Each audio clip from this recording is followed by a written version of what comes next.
Hello everyone, this is doctor Anubha Sharma और आज हम डिस्कस करने वाले हैं part 9 of our continuity of life unit, that is your unit 7। आपके AIEE एग्जाम की जो यूनिट 7 है उसका पार्ट 9 और जो फाइनल पार्ट्स हैं, छोटे छोटे टॉपिक्स हैं, वो हम आज डिस्कस करके इस यूनिट को खत्म करेंगे। ठीक है, so let's begin.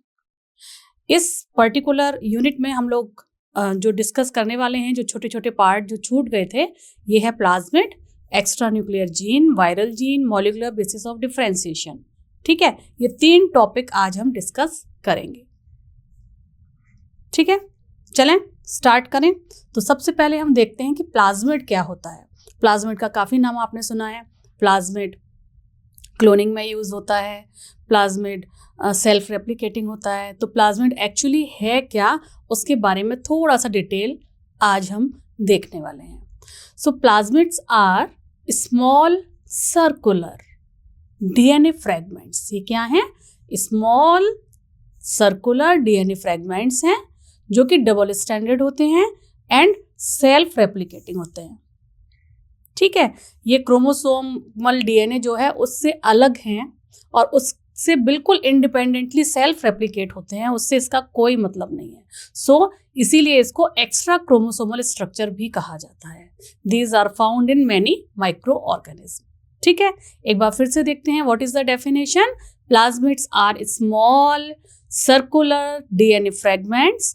These are double standard, है ना, डबल स्टैंडर्ड हैं एंड सेल्फ रेप्लिकेटिंग है and also extra chromosomal structure found in many microorganism. ये जो टर्म है प्लाज्मिड, ये किन्होंने दिया था? ये सबसे पहले दिया था जोशुआ लीडरबर्ग ने इन 1952 में। सबसे पहले ये टर्म प्लाज्मिड जो है दिया था। ठीक है, तो ये साइंटिस्ट का नाम हमें याद रखना है। सो प्लाज्मिड जेनेटिक इंजीनियरिंग के लिए या बायोटेक्नोलॉजी के लिए एक बहुत ही इंपॉर्टेंट टूल की तरह से काम करता है, क्योंकि ये इंडिपेंडेंटली सेल्फ रेप्लिकेट करता है। इसकी कुछ अपनी प्रॉपर्टीज़ होती हैं, तो वो प्रॉपर्टीज़ क्या हैं एक एक करके हम डिस्कस करेंगे। बट हमें यहाँ पर इस फर्स्ट स्लाइड में ये ध्यान रखना चाहिए कि plasmids are very very important genetic tools which are use to introduce और मैनिपुलेट और delete certain genes from the host cell. जिस होस्ट सेल में ये हैं उसमें से ये कुछ जीन को मैनिपुलेट करने में हेल्प कर सकते हैं, किसी जीन को डिलीट करने में हेल्प कर सकते हैं। अब ये कैसे करेंगे ये हम अपकमिंग स्लाइड्स में देखते हैं। चलिए, तो अभी तक हमने क्या जाना? हमने जाना कि these are the extra chromosomal DNA fragments. Plasmids are extra chromosomal DNA fragments present in the cell. और इसकी अगली प्रॉपर्टी क्या है? इसकी अगली प्रॉपर्टी ये है कि ये डबल स्टैंडर्ड होते हैं। ठीक है, और ये इंडिपेंडेंटली रेप्लिकेट करते हैं। ठीक है, the absence of plasmid in a cell doesn't affect the cell functioning, but the presence of plasmid in a cell is usually beneficial. अगर प्लाज्मिड किसी सेल में नहीं है तो उस सेल की फंक्शनिंग पर कोई प्रभाव नहीं पड़ने वाला है। वो जैसा अपना काम करती है, जैसे वो रेप्लिकेट करती है, अपनी और फंक्शनिंग करती है, वो करेगी। लेकिन अगर किसी तरीके की सेल्स में प्लाज्मिड हैं तो हाँ, वो इसके लिए बेनिफिशियल ज़रूर है, क्योंकि उसके अंदर कुछ ऐसे जीन होते हैं जो प्लाज्मिड में ही हैं, उसके क्रोमोसोमल DNA में नहीं है, तो वो उनको सर्वाइव कराने के लिए हेल्प करते हैं। जैसे कि किसी किसी प्लाज्मिड में एंटीबायोटिक रेजिस्टेंस जीन होते हैं, तो वो उस पर्टिकुलर एंटीबायोटिक की प्रेजेंस में उस बैक्टीरियल सेल को सर्वाइव कराने में हेल्प करते हैं। तो वही यहाँ पे लिखा हुआ है कि absence of plasmid in a cell doesn't affect the cell functioning, but the presence of a plasmid in a cell is usually beneficial. Okay, ये सारे पॉइंट्स आपको क्लियर हैं? चलिए, प्लाज्मिड्स को सेक्स फैक्टर्स या ट्रांसफर फैक्टर भी कहा जाता है। Plasmid are also known as sex factors और transfer factor. Copy number, there is another term copy number. ये कॉपी नंबर क्या होता है? कॉपी नंबर होता है कि कितने प्लाज्मिड उस पर्टिकुलर सेल में प्रेजेंट हैं। एक प्लाज्मिड है तो हम बोलेंगे एक कॉपी है, 2 हैं तो 2 कॉपीज हैं। ऐसे ही कॉपी नंबर क्या है? इस पर्टिकुलर प्लाज्मिड का कॉपी नंबर क्या है? तो जितना ज्यादा कॉपी नंबर उतनी ज्यादा यूनिट्स प्लाज्मिड उस पर्टिकुलर सेल में प्रेजेंट है। ठीक है, तो कॉपी नंबर क्या है? Copy number refer to the number of copies of plasmid present in a bacterial cell, number of copies. ठीक है, usually small plasmid are present in high number and large plasmid are present in few number. अगर बड़े plasmid है, ज्यादा kilo base pair का है तो वो कम होंगे, लेकिन अगर छोटे प्लाज्मिड है तो हाई नंबर रहता है पर सेल प्लाज्मिड्स का। कंपैटिबिलिटी ऑफ प्लाज्मिड, एक और टर्म यहाँ पर आ गया कंपैटिबिलिटी। प्लाज्मिड अपनी जिस बैक्टीरिया के साथ रह रहा है उसके साथ उसमें कितनी कंपैटिबिलिटी है। This refer to the ability of two different plasmids, दो अलग अलग प्लाज्मिड एक ही बैक्टीरियल सेल में एक साथ रह सकते हैं या नहीं, वो एक दूसरे के साथ कंपैटिबल हैं या नहीं, ठीक है, उसे बोला जा रहा है compatibility of plasmid. So compatibility of plasmid refers to the ability of two different plasmids to coexist in the same bacterial cell. Okay, copy number term हमें समझ में आ गया, कॉपी नंबर सेक्स फैक्टर हमें समझ में आ गया, ट्रांसफर फैक्टर हमें समझ में आ गया, कंपैटिबिलिटी हमें समझ में आ गया है। ओके, चलिए नेक्स्ट स्लाइड देखते हैं। Now come to the structural part of the plasmid. ये देखिए एक बैक्टीरियल सेल दी हुई है, इस बैक्टीरियल सेल में ये जो है बड़ा सा स्काई ब्लू कलर का ये है क्रोमोसोमल डीएनए, और ये जो सर्कुलर है दिस इज योर प्लाज्मिड। ये जो प्लाज्मिड है it is circular in structure and double stranded. ठीक है, तो इसमें अपने कुछ कुछ पार्ट हैं, देखिए कुछ पर्पल कलर का है, कुछ स्काई ब्लू है, कुछ रेड है, तो ये ईच पार्ट है क्या, वो क्या डिनोट कर रहा है उसको वन बाय वन देखते हैं इन स्ट्रक्चर ऑफ प्लाज्मिड में। Every plasmid have certain essential elements. First है ओरिजिन ऑफ रेप्लिकेशन, इसे ओरिसी भी बोलते हैं। ठीक है, origin of replication. Origin of replication क्या होता है? This refer to the specific location in the strand where replication process begin, जहां से रेप्लिकेशन शुरू होगा, है ना, उसे ओरिजिन ऑफ रेप्लिकेशन कहते हैं। यहाँ पर ORI या ORIC की फॉर्म में इसको रिप्रेजेंट किया जाता है। तो यहाँ पर हम देखेंगे कि यहाँ ये जो ग्रीन कलर का पार्ट बना हुआ है this is your origin of replication, यहाँ से रेप्लिकेशन स्टार्ट होगा। सेकंड है selectable marker site. This region consist of antibiotic resistant gene, यहाँ antibiotic resistant gene which are useful in the identification and selection of bacteria that contain plasmid। तो antibiotic resistant gene का क्या use रहा कि ये select कराने में important role अदा करता है कि कौन सा बैक्टीरिया किसी एक पर्टिकुलर एंटीबायोटिक के लिए रेजिस्टेंट है और कौन सा नहीं है, जिसमें ये प्लाज्मिड प्रेजेंट होगा। जैसे फॉर एग्जांपल इस बैक्टीरिया की बात करें, अगर ये, हाँ मैं पहले इस प्लाज्मिड मैप को आपको बता दूं, ये ओरिजिन ऑफ रेप्लिकेशन है, और अगला ये जो पर्पल कलर का है रीजन, ये है एंटीबायोटिक रेजिस्टेंट जीन वाला एरिया। ये क्या बता रहा है, अगर जिस प्लाज्मिड में ये रीजन है और जो इस रीजन के साथ ये प्लाज्मिड जिस बैक्टीरिया में है वो बैक्टीरिया एक पर्टिकुलर एंटीबायोटिक की प्रेजेंस में भी ग्रो कर पाएगा, क्योंकि वो एंटीबायोटिक को रेजिस्ट कर पाएगा। एंटीबायोटिक रेजिस्टेंट जीन प्रेजेंट है ना, जिसमें ये नहीं होगा रीजन, वो उस एंटीबायोटिक के लिए सेंसिटिविटी शो करेगा और एंटीबायोटिक डालते ही बैक्टीरिया किल हो जाएंगे। तो ये क्या कराता है, antibiotic resistant gene is useful to identification and selection of bacteria that contain this particular gene. इसे हम मार्कर जीन भी इसीलिए कहते हैं कि it acts as a marker. ये बायोटेक्नोलॉजी की जो टूल है जो आप लास्ट वाले यूनिट में पढ़ेंगे वहां पर इसको और डिटेल में बताया जाएगा कि ये कैसे एक तरीके का मार्कर की तरह यूज किया जाता है बायोटेक्नोलॉजी की टूल्स में। ठीक है, अगर हमें किसी भी बैक्टीरिया की कॉलोनीज डेवलप करनी है प्लेट में और हमने उसमें पेनिसिलिन या स्ट्रेप्टोमाइसिन या कोई भी एंटीबायोटिक डाल के मीडिया बनाया और फिर प्लेटिंग कर दी, ठीक है, प्लेटिंग कर दी, तो अगर ये प्लेट है और इसमें हमने डाल दिया कोई भी एंटीबायोटिक,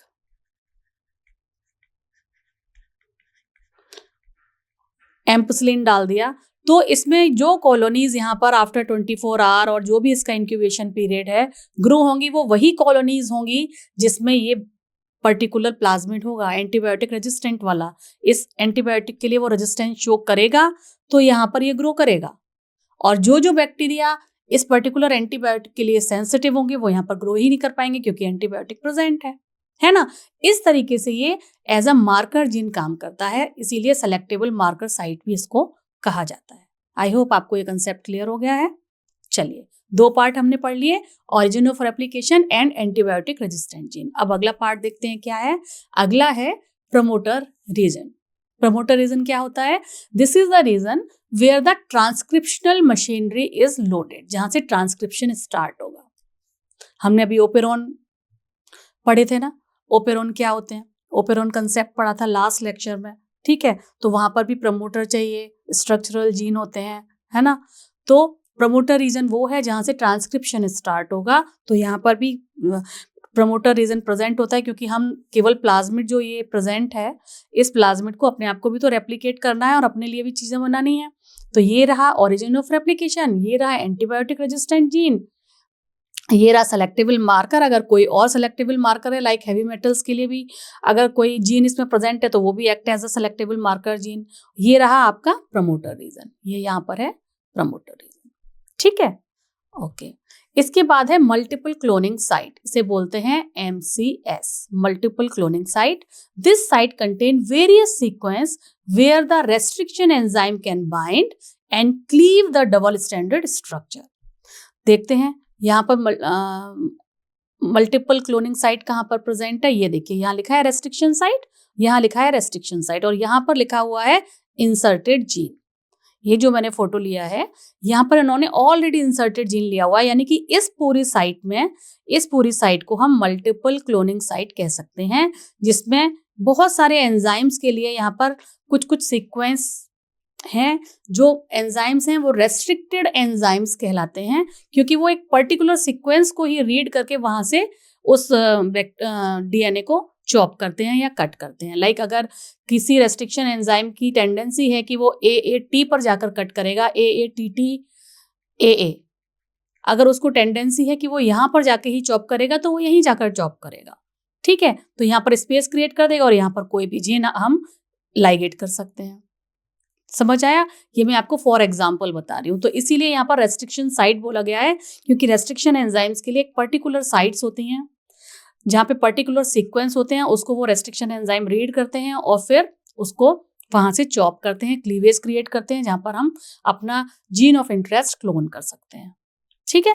ओके, सो इसको बोला जा रहा है multiple cloning site. So this site contain various sequence. देखिए, मैंने आपको बताया ना, बहुत सारे सीक्वेंस होते हैं where the restriction enzyme, restriction enzyme क्यों कहा गया है? Because this particular enzyme is restricted to identify and chop और cleave that particular site only.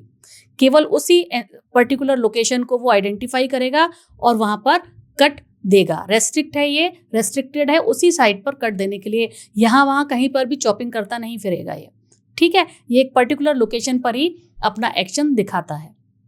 तो where the restriction enzyme can bind and cleave the double standard structure. Okay, चलिए, the size of plasmid, plasmid का जो size है वो 2 kb से लेके 200 kb, kilo base, kb means kilo base pair. तो इसका जो साइज है प्लाज्मिड का वो 2 kb से लेके 200 किलो बेस पेयर तक हो सकता है। Most of the plasmid contain TRA gene, TRA means transfer gene, okay, TRA means transfer gene. So most of the plasmid contain TRA gene, which is transferred gene and essential in transferring the plasmid from one cell to another through conjugation. जब इनका conjugation होता है तब transfer होता है इसका। ये देखिए, मैं जिसकी बात कर रही थी आपके सामने अभी, plasmid are transferred by a process of conjugation. conjugation तो हम बहुत डिटेल में पहले ही पढ़ चुके हैं, है ना, बैक्टीरिया के टाइम पर। तो यहाँ पर भी प्लाज्मिड कैसे ट्रांसफर होंगे? थ्रू कॉन्जुगेशन ट्रांसफर होंगे। हम यहाँ देख रहे हैं 2 बैक्टीरियल सेल हैं, एक ये है, एक दूसरी है। इस एक में मोबाइल प्लाज्मिड है, दूसरे में नहीं है। तो ये मोबाइल प्लाज्मिड क्या करेगा? ये पाइलस जनरेट करेगा। पाइलस जनरेट करने के बाद यहाँ पर इन दोनों के बीच में इंटरेक्शन होगा, अटैच करेगा ये पाइलस रेसिपिएंट बैक्टीरियल सेल के साथ, और इसके थ्रू प्लाज्मिड ट्रांसफर होगा, ठीक है। तो इस प्रोसेस को बोलते हैं conjugation. So the process of conjugation involve 2 cells, 2 bacterial cells. एक होती है donor cell and other one we can call recipient cell, ठीक है। डोनर सेल वो है जिसके अंदर प्लाज्मिड है, रिसिपिएंट वो है जिसके अंदर प्लाज्मिड DNA नहीं है। So the donor cell form a conjugation bridge now as pilus and attached to the recipient cell like this. ये जो मैंने अभी आपको समझाया. One copy of the plasmid is transferred from the donor to recipient. इस तरीके से एक कॉपी यहाँ चली जाती है, फिर वो अपने आप को रेप्लिकेट कर लेते हैं. Based on the presence of TRA gene, plasmid can be classified into two different category. पहली कैटेगरी है conjugative plasmid, another one is non-conjugative plasmid. जो conjugation कर पाएगा, यानी कि कॉन्जुगेशन कब कर पाएगा, जब उसके अंदर टीआरए जीन होगा, पाइलस ब्रिज बना पाएगा और प्लाज्मिड को ट्रांसफर कर पाएगा, है ना. तो कॉन्जुगेटिव प्लाज्मिड कौन से हुए? दीज प्लाज्मिड कंटेन टीआरए और transfer gene and are commonly seen in bacteria. ज्यादातर ये प्रेजेंट होते हैं, कुछ एक्सेप्शंस हैं जो कि नॉन कॉन्जुगेटिव प्लाज्मिड कहलाते हैं. These type of plasmids lack the TRA gene. इसमें टीआरए जीन या ट्रांसफर जीन नहीं होते हैं, उनको बोला जाता है non conjugative plasmid. Another one is F plasmid. Based on the function of the plasmid, we can classify plasmid into two different categories. First one is F plasmid, another one is R plasmid. तो सबसे पहले discuss करते हैं F plasmid. F plasmid क्या होता है? F का full form है fertility plasmid. They contain TRA gene and hence can be transferred from one cell to another. Fertility gene जिसके अंदर है, ठीक है, तो जिसके अंदर टीआरए जीन है वो फर्टिलिटी प्लाज्मिड कहलाएंगे. और ये एक बैक्टीरियल सेल जैसे कि डोनर कहा जा रहा है, डोनर से रिसिपिएंट में प्लाज्मिड ट्रांसफर करने का काम करते हैं. They can replicate inside the bacterial cell. They can cause synthesis of pilus which is a long protein rich structure. It is a long protein rich structure that help in cell to cell interaction. It also contain a sequence responsible for incompatibility. Another one is R plasmid, or we can say resistant plasmid. First is F plasmid, another one is R plasmid. These plasmid contain and transmit gene for antibiotic resistance from one cell to another. The antibiotic resistance gene protect the bacteria from antibiotic in human medicine and antibiotic naturally present in soil. कुछ antibiotic naturally soil में present होते हैं, उससे भी ये bacteria को बचा के रखता है अगर प्लाज्मिड उस बैक्टीरिया के अंदर है तो, क्योंकि इसके अंदर रेजिस्टेंट जीन होता है, एंटीबायोटिक रेजिस्टेंट जीन. वो जो जीन है, वो जो जीन जिन प्लाज्मिड में होगा उन्हें क्या बोला जाएगा? आर प्लाज्मिड, क्योंकि उसके अंदर एंटीबायोटिक रेजिस्टेंट जीन है. तो वो सॉइल में भी सर्वाइव करेंगे, या फिर ह्यूमन मेडिसिन का अगर उन्हें एक्सपोजर हो गया किसी तरीके से, या ग्रो किया जा रहा है इन लेबोरेटरी एनवायरनमेंट, तो वहां पर भी वो सिलेक्शन के लिए अगर ग्रो किया जा रहा है तो आर प्लाज्मिड को we can separate it out. ठीक है, तो antibiotic resistant gene protect the bacteria from antibiotic in human medicine and antibiotic naturally present in the soil. These type of plasmid are usually large in size. ये बड़े होते हैं and present in low copy number. What does it mean? Large होगा size में, और जब large होगा size में तो बैक्टीरिया सेल का तो स्ट्रक्चर उतना ही है, मान लिया इतना बड़ा है, और ये उसका अपना जेनेटिक है, तो छोटे छोटे तो कई सारे आ जाएंगे. लेकिन अगर ये लार्ज है तो एक आ पाएगा, या दो पाएंगे, या तीन आ पाएंगे, है ना. तो इसीलिए यहाँ पर ये कहा जा रहा है कि ये साइज में बड़े होते हैं और इनका कॉपी नंबर कम होता है. ठीक है, पॉइंट सारे क्लियर होते जा रहे हैं आपको. चलिए नेक्स्ट देखते हैं. So what are the applications of plasmid. Plasmids की एप्लीकेशन क्या है? प्लाज्मिड्स की बहुत एप्लीकेशन है इन बायोटेक्नोलॉजी. और बायोटेक्नोलॉजी टूल्स हमें अब जितनी भी अपकमिंग इंडस्ट्री में जितनी भी ड्रग डेवलपमेंट होती है, जीन थेरेपी होती है, रिकॉम्बिनेंट वैक्सीन्स बनती हैं, सभी जगह बायोटेक्नोलॉजिकल टूल्स यूज होते हैं. आपको पता है एग्रीकल्चर की हाइब्रिड स्पीशीज बनाने में और भी बहुत सारे इसके एप्लीकेशंस हैं. तो अभी फिलहाल हम ये देख रहे हैं कि प्लाज्मिड किस तरीके से हेल्प करेंगे in biotechnology. The important use of plasmid is that they can used as a vector to insert a specific gene into another organism due to their capacity to incorporate a gene and replicate inside a cell. इसका क्या मतलब हुआ पहले point का? इस point का मतलब ये हुआ कि अगर हमारा ये जीन ऑफ इंटरेस्ट है, ये हमारा जीन ऑफ इंटरेस्ट है, हमें इसको मल्टीप्लाई करना है, तो हम क्या करेंगे? ये मान लीजिए ये किसी डिजीज से रेजिस्टेंट जीन है, या फिर ये किसी एंटीबायोटिक से रेजिस्टेंट जीन है, तो हम अगर हमें ये जीन चाहिए बल्क अमाउंट में, तो हम क्या करेंगे, इस जीन को मैंने जो आपको बताया था मल्टीपल क्लोनिंग साइट पर इसको यहाँ पर लाइगेट कर देंगे। There is a process. ये हमारा प्लाज्मिड है, यहाँ पर आपके ओरिजिन ऑफ रेप्लिकेशन होगा, ठीक है, और मार्कर जीन होगा, ठीक है, ये मल्टीपल क्लोनिंग साइट है। और जब यहाँ पर ये जीन चला जाएगा और फिर इसको हम ट्रांसफर कर देंगे बैक्टीरियल सेल में, तो ये कई सारे मल्टीप्लाई करेगा ना। जब जैसे जैसे बैक्टीरिया मल्टीप्लाई करेगा 1 2 3 4 वैसे वैसे ये भी प्लाज्मिड भी रेप्लिकेट होंगे, तो हमको क्या मिला, एक जीन से मल्टीपल जीन्स मिल गए। सो इस तरीके से हम कह सकते हैं कि ये जो प्लाज्मिड है it acts as a vector, ये वेक्टर की तरह काम कर रहा है। किस लिए, कि जो इंसर्ट हमें चाहिए, ये जो जीन है इसे हम इंसर्ट टर्म दे रहे हैं, इसको इनकॉर्पोरेट कर दिया वेक्टर में और हमने उसकी ढेर सारी कॉपीज प्राप्त कर ली।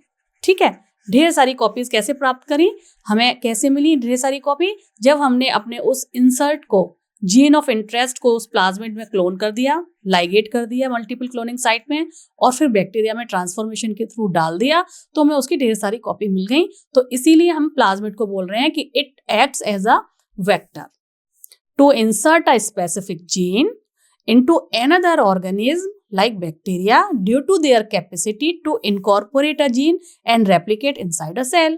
वो खुद भी रेप्लिकेट करता है, तो मल्टीपल क्लोनिंग साइट पर अगर हमने कोई जीन लाइगेट कर दिया है तो वो भी रेप्लिकेट करेगा और हमें उसकी ढेर सारी कॉपी मिल जाएंगी, और उसके बाद हमें उसका आगे जो भी यूज करना है उसको यूज कर सकते हैं। They are important factor in bacteria as they carry antibiotic resistant gene. तो बैक्टीरिया के लिए भी बहुत इंपॉर्टेंट है क्योंकि इनमें एंटीबायोटिक रेजिस्टेंट जीन प्रेजेंट होता है। डिग्रेडेटिव प्लाज्मिड में एक चीज होती है, degradative plasmid. They can be use to degrade industrial chemicals. जो डिग्रेडेटिव इंडस्ट्रियल बायोकेमिकल्स होते हैं उनको ये एज अ फूड यूज करते हैं, तो उसको डिग्रेड करने का काम करते हैं। तो डिग्रेडेटिव प्लाज्मिड हमारे एनवायरनमेंट को सेव करने के लिए बहुत ही इंपॉर्टेंट रोल अदा करते हैं। ठीक है, as plasmid are good vector, easy to manipulate, they are being used in gene therapy। बहुत सारी जीन थेरेपी होती हैं। जीन थेरेपी के थ्रू हम डिफरेंट काइंड ऑफ जो डिजीज होती हैं, जो कि ऐसी होती हैं कि जो बाय बर्थ किसी बच्चे के अंदर आई हुई है, जैसे कि किसी को सुनाई नहीं देता, या और भी तरीके की जेनेटिकली इनहेरिटेड जो डिजीज होती हैं, उनको रेक्टिफाई करने के लिए प्लाज्मिड काम आता है, क्योंकि ये मैनिपुलेट कर सकता है जीन को। ठीक है, तो जीन थेरेपी में भी इसका यूज है, ड्रग डिलीवरी में भी इसका यूज है, हार्मोन प्रोडक्शन में भी इसका यूज है। तो there are various kind of use of plasmid. बहुत बड़ी साइंस है ये, बट इसका इतना ज़्यादा डिस्कशन अभी हम इस लेक्चर में नहीं करेंगे। ये आपको अपनी ग्रेजुएशन, पोस्ट ग्रेजुएशन के टाइम पर ज़्यादा समझ में आएगा। चलिए, अब हमारा अगला टॉपिक है extra nuclear gene and viral gene. Though the gene of nuclear chromosome have a significant and key role in inheritance of almost all traits from generation to generation। एक जनरेशन से दूसरी जनरेशन में जो भी traits जा रहे हैं, like hair colour, अगर जैसे इंडियंस की बात करें तो हम लोगों के काले बाल होते हैं, किसी के ग्रे तो एज के साथ होंगे, किसी के ब्राउन भी होंगे, किसी के गोल्डन होंगे। तो जो डिफरेंट ट्रेट्स हैं, ऐसे आई कलर ब्लैक है, ब्राउन है या स्काई ब्लू है, तो ये जो है ये ज़्यादातर किसके थ्रू ट्रांसफर होता है one generation to another generation? Nuclear chromosome में जो जीन्स प्रेजेंट होते हैं उसके थ्रू ट्रेट्स। हमने डार्विन वाला जब चैप्टर पढ़ा था तो हमने देखा था एक जनरेशन से दूसरी जनरेशन में कैसे चीज़ें ट्रांसफर हो रही हैं। तो they all together can't be consider as a sole vehicle of inheritance. लेकिन उनको अकेले को हम ये नहीं कह सकते हैं कि उन्हीं के थ्रू ट्रेट एक जनरेशन से दूसरी जनरेशन में जा रहे हैं। कुछ जीन एक्स्ट्रा न्यूक्लियर जीन भी होते हैं सेल्स के अंदर प्रेजेंट, जो मेन क्रोमोसोम है उसकी जगह, जैसे कि अभी आपने देखा प्लाज्मिड्स। ठीक है, देखा ना, वो एक्स्ट्रा क्रोमोसोमल न्यूक्लियर डीएनए है और उसमें भी कुछ पर्टिकुलर जीन है, जैसे कि मैंने आपको बताया था सेलेक्टेबल मार्कर जीन्स हैं, एंटीबायोटिक रेजिस्टेंट जीन्स हैं, डिग्रेडेटिव प्लाज्मिड है तो उसमें भी जीन्स हैं, और वो भी एक सेल से दूसरी सेल में ट्रांसफर हो रहे हैं और एंटीबायोटिक रेजिस्टेंस दे रहे हैं। तो इसी तरीके से इस लाइन में यही कहा गया है कि the gene of nuclear chromosome have a significant and key role in the inheritance of almost all traits from generation to generation. They altogether cannot be considered as a sole vehicle of inheritance। Certain experiments evidence suggest the occurrence of certain extranuclear gene or DNA molecule in the cytoplasm of many prokaryote and eukaryotic cells. बहुत सारे evidence ऐसे मिले हैं जिससे पता चलता है कि एक्स्ट्रा क्रोमोसोमल डीएनए प्रेजेंट होते हैं और वो भी एक जनरेशन से दूसरी जनरेशन में अपना जो इनहेरिटेंस है, साइटोप्लाज्मिक इनहेरिटेंस पहुंचाने का काम करते हैं. Bacterial cells such as E coli possess a single male chromosome in the nucleus of an extra DNA element called plasmid in the cytoplasm. As we discussed, plasmid के बारे में तो हम पढ़ चुके हैं, इसको और डिटेल में नहीं लेके जा रहे हैं. ठीक है. The eukaryotic cell possess a main complement of the chromosome in the nucleus, extra DNA molecule और chromosome in their mitochondria, ये आपको पता है, एंड क्लोरोप्लास्ट. ये दो ऑर्गन है जिन्हें सेमी ऑटोनोमस ऑर्गन भी कहा जाता है, क्योंकि इनके अंदर अपना खुद का डीएनए होता है, अपनी खुद की मशीनरी होती है. तो ये आधे से ज्यादा अपनी प्रोडक्ट्स, और ये दोनों के दोनों एक क्या कर रहा है, एक फूड बना रहा है और दूसरा उस फूड से एनर्जी डेवलप कर रहा है. ठीक है. तो एनर्जी, बायो एनर्जेटिक रिएक्शंस यहाँ पर दोनों चल रही हैं. तो उसके लिए ये इनके अंदर खुद अपने एक्स्ट्रा क्रोमोसोमल डीएनए प्रेजेंट होते हैं. Thus, extranuclear inheritance or cytoplasmic inheritance is the transmission of genes that occur outside the nucleus.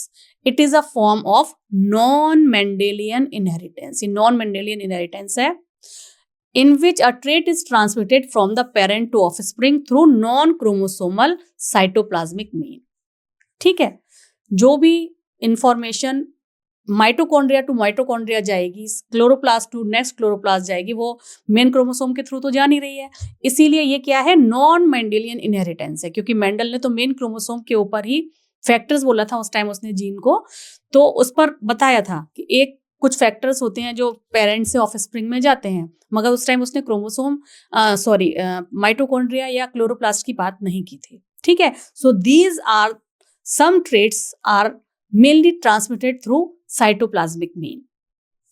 It is commonly referred to as non-Mendelian, non-chromosomal, uniparental, maternal, extrachromosomal, cytoplasmic और extranuclear inheritance. ठीक है. Cytoplasmic factor of extra nuclear inheritance में ये देखिए तीनों pictures मैंने यहाँ आपको बताए हैं. ये पिक्चर तो हम ऑलरेडी डिस्कस कर चुके हैं, प्लाज्मिड्स वाली, जो one bacteria to another bacteria जाएगी. ये है main bacterial DNA, these are the plasmids. इसमें कुछ जीन्स होते हैं, एंटीबायोटिक रेजिस्टेंट जीन्स, जैसा कि मैंने अभी आपको बताया. ये है आपका क्लोरोप्लास्ट. क्लोरोप्लास्ट में यहाँ पर ये पर्पल कलर का दिखाई दे रहा है आपको क्लोरोप्लास्ट डीएनए. यहाँ पर ये है, दूसरा ये है. तो इस तरीके से क्लोरोप्लास्ट के पास अपने खुद के भी सर्कुलर डीएनए प्रेजेंट होते हैं.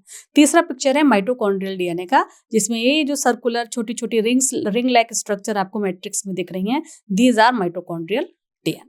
ठीक है. सो कौन कौन से फैक्टर्स हैं, कौन कौन से ऑर्गेनेलीज हैं, mitochondria, chloroplast and plasmid. These are the main organelle जहां पर उनके मैट्रिक्स में प्रेजेंट होते हैं एक्स्ट्रा क्रोमोसोमल डीएनए मॉलिक्यूल, जिनका अपना न्यूक्लियोटाइड सीक्वेंस होता है, और वो साइटोप्लाज्मिक फैक्टर्स भी कहे जाते हैं, जो इंडिपेंडेंटली सेल्फ रेप्लिकेट करते हैं और एक जनरेशन से दूसरी जनरेशन में अपने करैक्टर पास करते हैं. माइटोकॉन्ड्रिया, एनिमल माइटोकॉन्ड्रिया के जीनोम का जो साइज है that is between 13 to 18 kb kilobase pair in size, while fungal mitochondrial genome and higher plant mitochondrial genome is around 75 kb and 300 to 500 और 300 से लेके 500 kb रेस्पेक्टिवली इसका साइज होता है. ईच माइटोकॉन्ड्रिया में 5 से लेकर 20 कॉपी होती है माइटोकॉन्ड्रियल क्रोमोसोम की. ठीक है. Human cell have a range of number of mitochondria in different cell. पूरी एक रेंज होती है. ह्यूमन सेल में जो माइटोकॉन्ड्रिया है उसमें 37 डिफरेंट जीन होते हैं, और जो एक्स्ट्रा क्रोमोसोमल या साइटोप्लाज्मिक इनहेरिटेंस के लिए रेस्पॉन्सिबल होते हैं. चलिए, so this is about the extra nuclear DNA और एक्स्ट्रा क्रोमोसोमल डीएनए. नाउ अगला जो टॉपिक बचता है वो है वायरस. उसके बारे में डिस्कस करते हैं. वायरस क्या है? Virus are microscopic infectious agent that lack cellular structure. इसका अपना कोई cellular structure नहीं है, and can only replicate, only पर हमें ध्यान देना है, this can only replicate inside a cell of living organism. Otherwise बाहर ये कैसे पड़े रहते हैं, एज अ डेड पार्टिकल, इसीलिए ऐसे कनेक्टिव लिंक बोला जाता है ना। जब ये किसी लिविंग ऑर्गेनिज्म के अंदर आएगा तो उसकी एंजाइमेटिक मशीनरी को यूज़ करेगा और सेल्फ अपने आप को क्या करेगा, रेप्लिकेट करेगा और फिर उसको लाइटिक रिएक्शन के द्वारा किल करके बाहर निकल जाएगा, या up to their favourable time तक वहीं उसके साथ मल्टीप्लाई करता रहेगा। पर क्या कर रहा है ये, अपनी मशीनरी, इसके पास अपनी कोई मशीनरी नहीं है। So these are very tiny structure और microscopic structure, infectious agent that lack cellular structure and can only replicate inside a cell of living organism। ठीक है, they are composed of genetic material, उसके अंदर अपना एक genetic material होता है। ये देखिए बीडेड लाइक स्ट्रक्चर जो है, ये मैंने वायरल जीनोम दिखाया हुआ है आपको। ये डीएनए भी हो सकता है, ये आरएनए भी हो सकता है, surrounded by a protein coat. इसके ऊपर ये जो लाइट ग्रीन कलर की ring ring ring ring structure दिख रही है, this is a protein coat. इसको कहा जाता है कैप्सिड, यहाँ पे लिखा हुआ है ना कैप्सिड। ठीक है, अंदर क्या है, बस एक डीएनए है, वायरल जीनोम, और इसके चारों तरफ एक प्रोटीन कोट है जिसे कहा जा रहा है capsid. Some virus also have a outer envelope composed of lipid. इसके बाहर भी ये पिंक कलर का जो एरिया है, किसी किसी वायरस में ये एरिया भी होता है जिसे बोलते हैं एनवलप। ये लिखा हुआ है एनवलप, ये जो पिंक कलर का एरिया है इसे बोलते हैं एनवलप, ये पूरा जो एरिया है। ठीक है, इसे एनवलप बोलते हैं। और ये किसका बना हुआ होता है, ये बना हुआ होता है लिपिड का। ठीक है, तो हमें ये याद रखना है कि जो कैप्सिड है ये प्रोटीन का बना हुआ है, वेरी वेरी इंपॉर्टेंट, उल्टा नहीं करना है। और जो एनवलप है वो लिपिड का बना हुआ है। The genetic material carries the instruction from the virus to replicate and reproduce new viral particle under suitable conditions. Genetic material DNA virus भी होते हैं, आरएनए वायरस भी होते हैं। डीएनए वायरस जो हैं उनका कुछ एग्जाम्पल्स हैं जो आपको याद रखने हैं क्योंकि एग्जाम में पूछे जा सकते हैं, जैसे कि हर्पीज वायरस है, एडिनो वायरस है, पॉक्स वायरस है। These are the DNA viruses. कुछ आरएनए वायरसेस होते हैं जो कि जिनके अंदर RNA act as a genetic material. Okay, तो कैप्सिड है जो अभी मैंने स्ट्रक्चर आपको दिखाया, it is a protein coat surrounded the genetic material of the virus. It is made up of protein subunit. एक यूनिट को बोला जाएगा कैप्सोमियर। ये जो ऐसे ऐसे स्ट्रक्चर बना हुआ था ये पूरे को बोल रहे हैं कैप्सिड, और अगर एक की बात की जाएगी तो वो हो गया कैप्सोमियर। ठीक है, the capsid provide protection of the viral genetic material and help in the attachment of the virus to the host cell. क्या काम रहा कैप्सिड का कि ये जब होस्ट सेल पर अटैक करता है तो उससे चिपकने के लिए अटैच करने के लिए अपने आप को कैप्सिड उस टाइम पर हेल्प करता है। दूसरा, उसके भी बाहर जो पिंक कलर की लेयर थी अभी हमने डिस्कस किया था, दोबारा देख लीजिए। पिंक कलर की ये जो लेयर है इसके बारे में अब हम डिस्कस करने वाले हैं।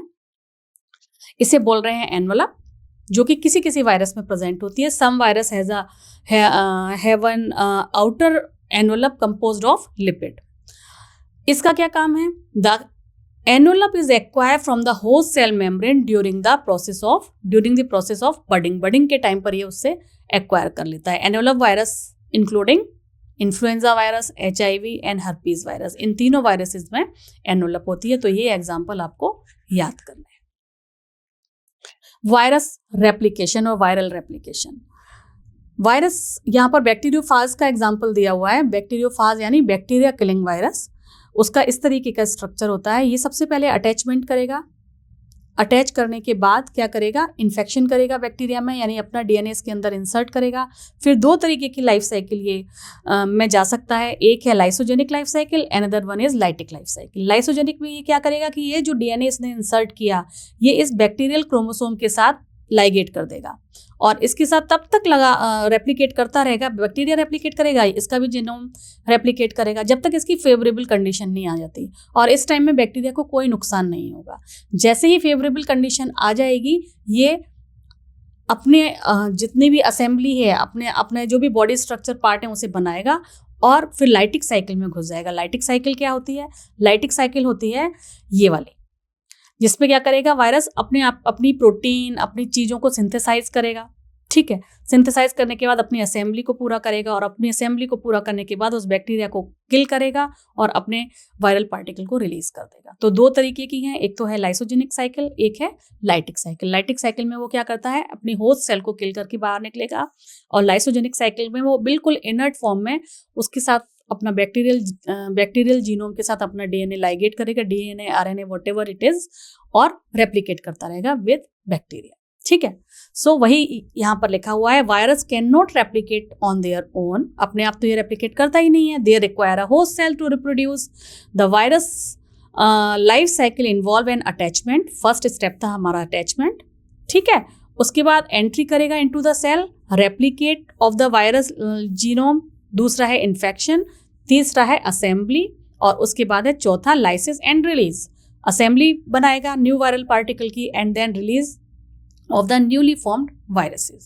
So these are the steps: attachment, infection, assembly and lysis and release.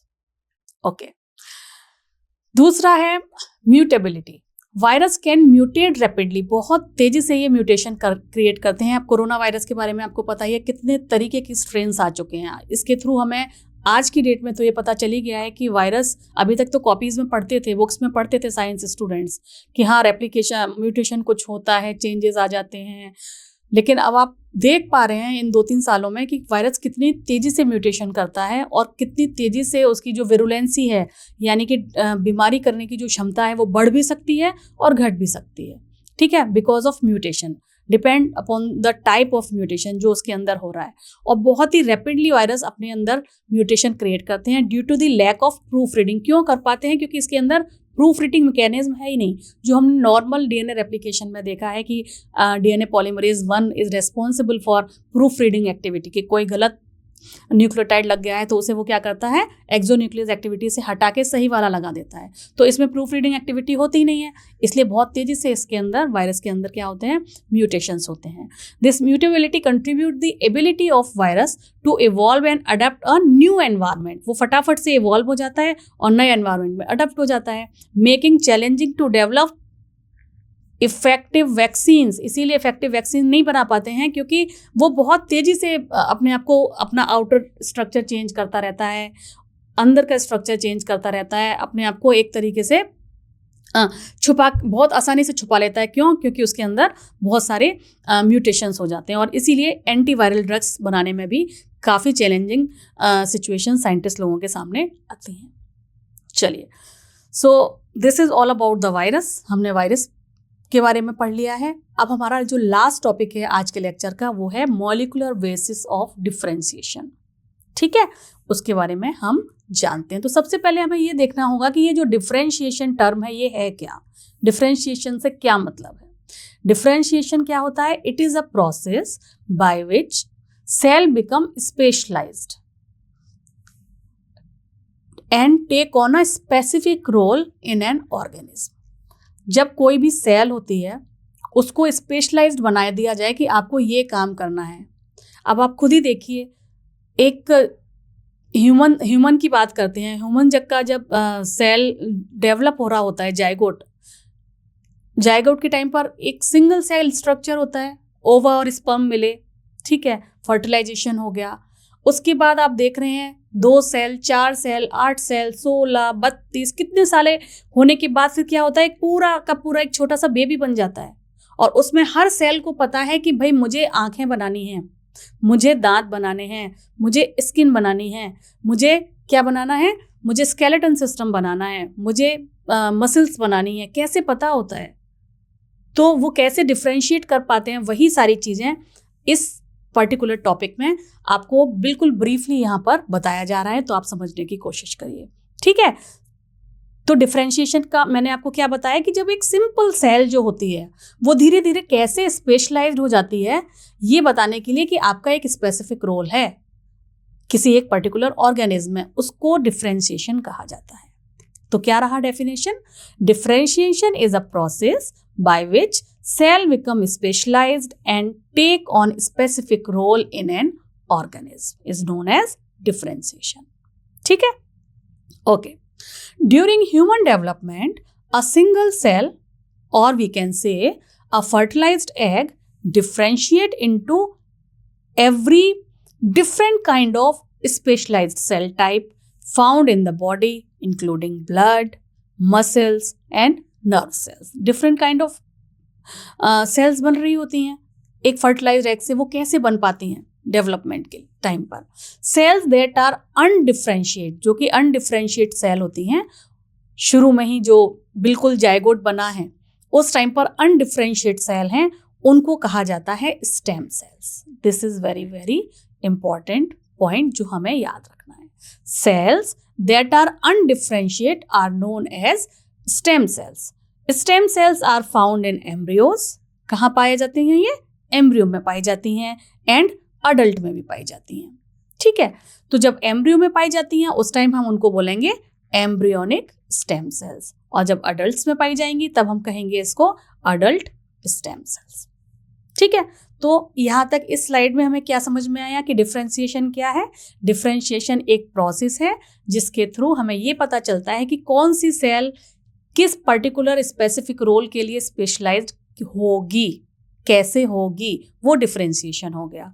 अब उसको डिफरेंशिएशन करने के लिए जो फर्टिलाइज्ड एग है उसकी जो अनडिफरेंशिएट सेल्स हैं उनको स्टेम सेल कहा जाता है। जब वो एम्ब्रियो में होती हैं तो उन्हें एम्ब्रियोनिक स्टेम सेल्स कहा जाता है, और अडल्ट में भी होती हैं वो कुछ, जिनको अडल्ट स्टेम सेल कहा जाता है। ठीक है, ये स्लाइड क्लियर हो गई? चलें नेक्स्ट स्लाइड पर। Okay, in general the embryonic stem cell can either totipotent और प्लूरिपोटेंट। अब यहाँ दो नए टर्म आ गए हैं, टोटिपोटेंट और pluripotent. And adult stem cells are multipotent. तीन टर्म आ गए हैं जी। पहला टर्म हो गया टोटिपोटेंट, दूसरा हो गया प्लूरिपोटेंट एंड तीसरा हो गया मल्टीपोटेंट। ठीक है, तो अब एम्ब्रियोनिक स्टेम सेल तीन तरीके की हो सकती हैं, यहाँ ये बताया जा रहा है। टोटिपोटेंट भी हो सकती हैं, प्लूरिपोटेंट भी हो सकती हैं एंड मल्टीपोटेंट भी हो सकती हैं। Stem cells that have the ability to differentiate into every type of cell।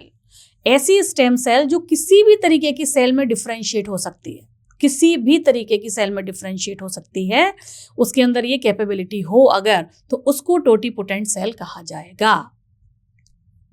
समझ में आ गया क्या? कौन सी स्टेम सेल्स को टोटिपोटेंट कहा जाएगा? वो stem cells those have the ability to differentiate in every type of cell in the body। Body के अंदर जितनी भी सेल्स बन सकती हैं, वो कोई भी सेल बना पाए या बन पाए, उस जिसके अंदर ये कैपेबिलिटी है उसे टोटिपोटेंट सेल कहा जाएगा। ठीक है, अच्छा प्लूरिपोटेंट किसे कहा जाएगा? Stem cells that can differentiate into most but not all. Mostly cells बना पाए लेकिन सारी सेल्स जो ना बना पाए, मोस्टली सेल्स में वो कन्वर्ट हो पाएं लेकिन सारी सेल्स में कन्वर्ट ना हो पाएं, उस टाइप की जो स्टेम सेल्स हैं उनको हम कहेंगे pluripotent cells. I hope clear हो गया ये भी आपको। Stem cells that can differentiate into the most but not all type of cells are called pluripotent. Cells present within blastocyst that form shortly after fertilisation in humans are pluripotent. ठीक है, blastocyst की जो sales हैं जो fertilisation के just बाद बनती हैं उन्हें प्लूरिपोटेंट सेल्स कहते हैं। अब अगला टर्म आता है मल्टीपोटेंट।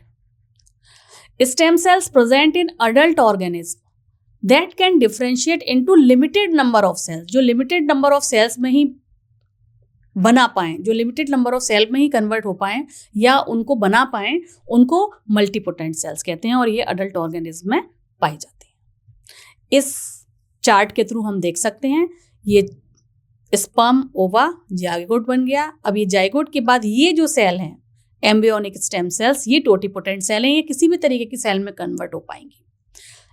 ठीक है, किसी भी तरीके की सेल में कन्वर्ट हो पाएंगी। और ये जो पिंक कलर की तीन दिखी ये प्लूरिपोटेंट सेल्स हैं। प्लूरिपोटेंट सेल्स किसी एक तरीके की सेल में, कुछ सेल में कन्वर्ट हो पाएंगी, हर तरीके की सेल में कन्वर्ट नहीं हो पाएंगी। तो ये कुछ इन्होंने बना दी एंडोडर्मिक लाइन, किसी ने बना दी मेसोडर्म लाइन, किसी ने बना दी एक्टोडर्म लाइन।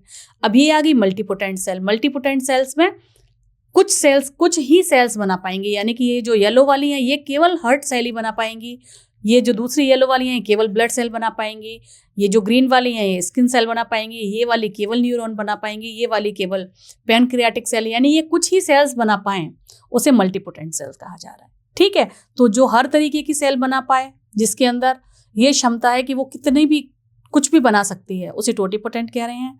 प्लोरीपोटेंट उन्हें कह रहे हैं कि वो ज़्यादातर बना पाएगी मगर सारी नहीं बना पाएगी, उसे प्लोरीपोटेंट कह रहे हैं। और मल्टीपोटेंट उसे कहा जा रहा है जो केवल कुछ सेल्स बना पाएंगी, उन्हें मल्टीपोटेंट सेल कहा जा रहा है।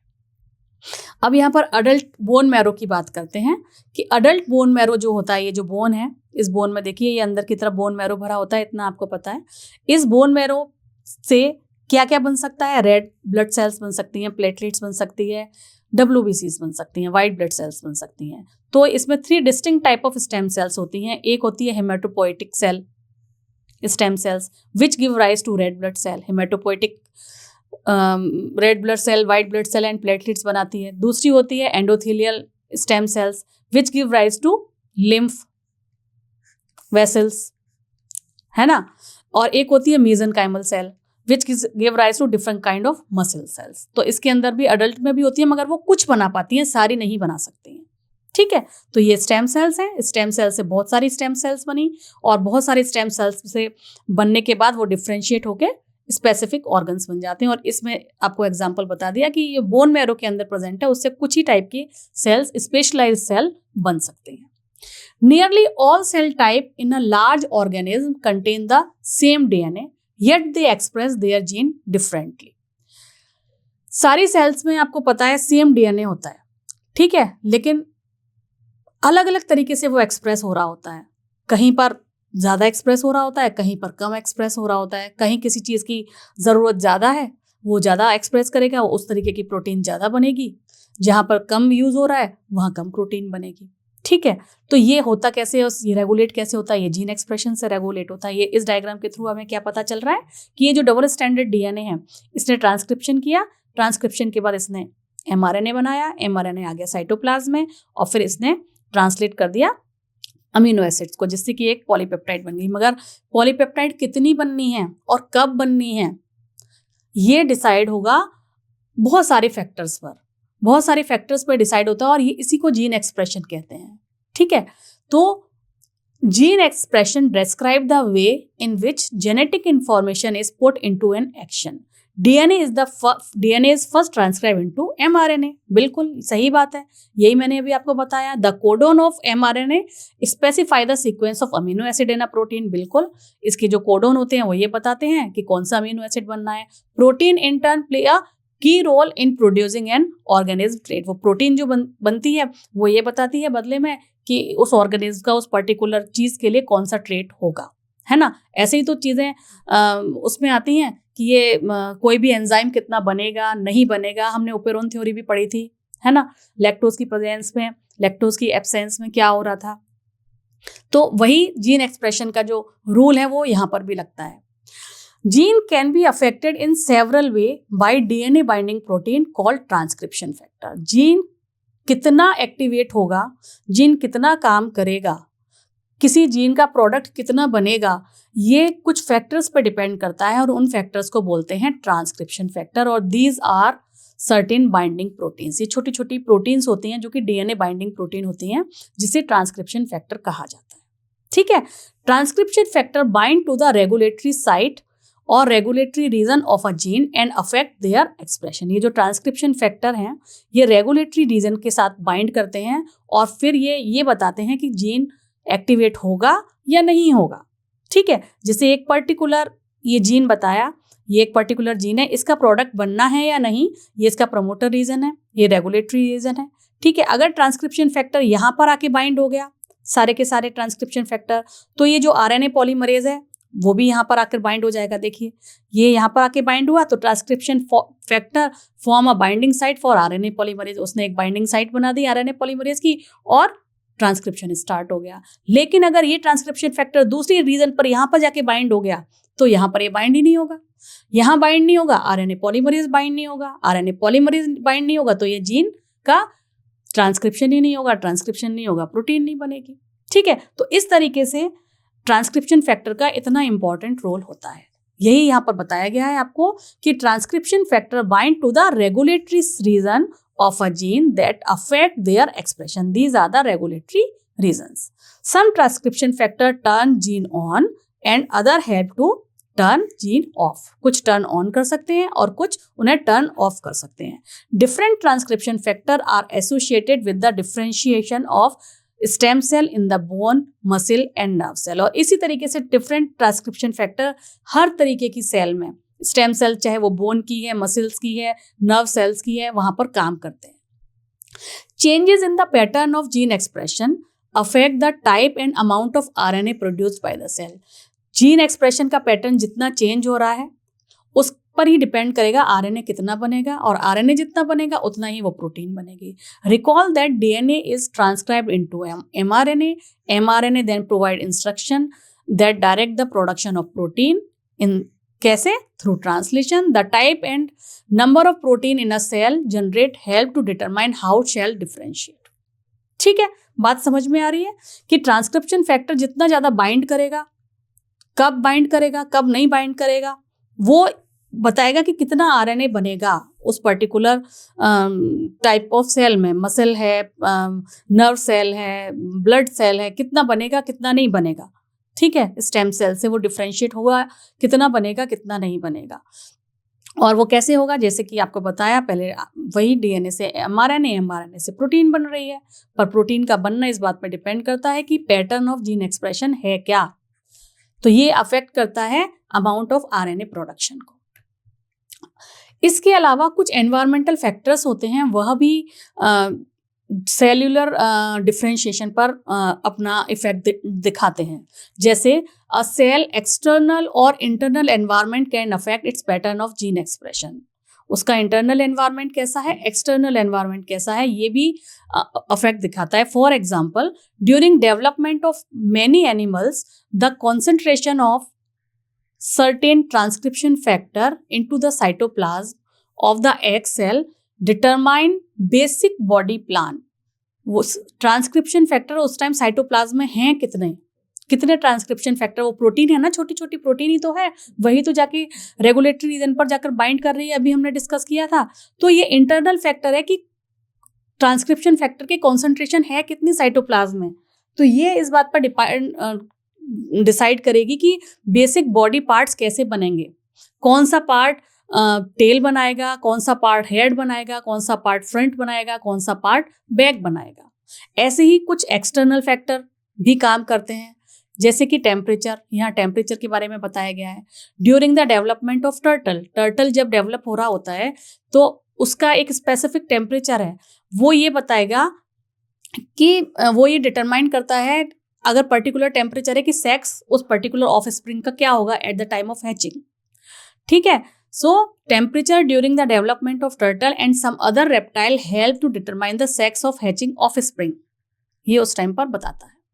ठीक है, यहाँ पर आपको फ्रूट फ्लाई दिखाई हुई है। फ्रूट फ्लाई ये क्रोमोसोम है, फ्रूट फ्लाई एम्ब्रियो है। जो कलर्ड पार्ट को जैसे ग्रीन ये वाला पार्ट बता रहे हैं, येलो ये पार्ट बना रहा है, ब्लू ये पार्ट बना रहा है, ये सारा का सारा रेस्पॉन्स है आपका इंटरनल बॉडी कंडीशन का, इंटरनल फैक्टर्स का। ठीक है, how does environment affect cell differentiation in plants. अब प्लांट्स की यहाँ पर बात की गई है, दो तरीके के प्लांट्स होते हैं। एनवायरमेंटल फैक्टर्स भी कैसे अफेक्ट डाल रहे हैं सेल डिफरेंशिएशन को, ये टॉपिक हम अभी डिस्कस कर रहे हैं। ठीक है, अब एनवायरमेंटल फैक्टर में इन्होंने बताया कि दो तरीके के प्लांट हैं, एक होते हैं शॉर्ट डे प्लांट, एक होते हैं long day plant. Short day plant की फ्लावरिंग कब होती है? तब होती है जब सनलाइट कम होती है, व्हेन सनलाइट बहुत कम पीरियड के लिए होती है और ज्यादातर पीरियड डार्कनेस का होता है। ठीक है, शॉर्ट डे प्लांट में अगर ज्यादा दिन है, इस चार्ट से समझिए, तो कोई फ्लावरिंग है ही नहीं। अगर छोटा दिन है, ज्यादा रात है, तो फ्लावरिंग है, एक्सटर्नल फैक्टर काम कर रहा है। लॉन्ग डे प्लांट में जब ज्यादा दिन है तो फ्लावरिंग है, कम है दिन तो फ्लावरिंग है ही नहीं। ठीक है, so long day plant will flower only when exposure to the short period of darkness. तो इस तरीके से एक्सटर्नल फैक्टर्स भी सेल डिफरेंशिएशन पर काम करते हैं। Undifferentiate adult stem cell make it possible to continue to form specialised and differentiate cells. Undifferentiate cells भी काम करते हैं, and in human there are high concentration of these adult cell in the skin, brain and bone marrow, क्योंकि वहाँ पर repairing mechanism भी होती है, उसके लिए भी उनको सेल्स चाहिए होते हैं। बोन मैरो में आपको पता है ब्लड फैक्ट्री होती है, वहाँ पर WBC, RBC इन सब की चीज़ों की ज़रूरत होती है, तो वहाँ पर कंटिन्यूसली अडल्ट सेल्स में, लास्ट स्लाइड में मैंने आपको ये पिक्चर्स दिखाए थे, वहाँ पर प्रेजेंट होते हैं। So this is all about the all 3 topic जो आज के लेक्चर में कवर होने थे। आई होप आपको सारे के सारे टॉपिक्स क्लियर हो गए होंगे, और इसी के साथ हमारा यूनिट 7 कंप्लीट होता है। If you still have any question, you write down in the comment chat box, we will discuss it later on. तब तक आप खुश रहिए, प्रसन्न रहिए और अच्छे से अपनी पढ़ाई करते रहिए। All the best.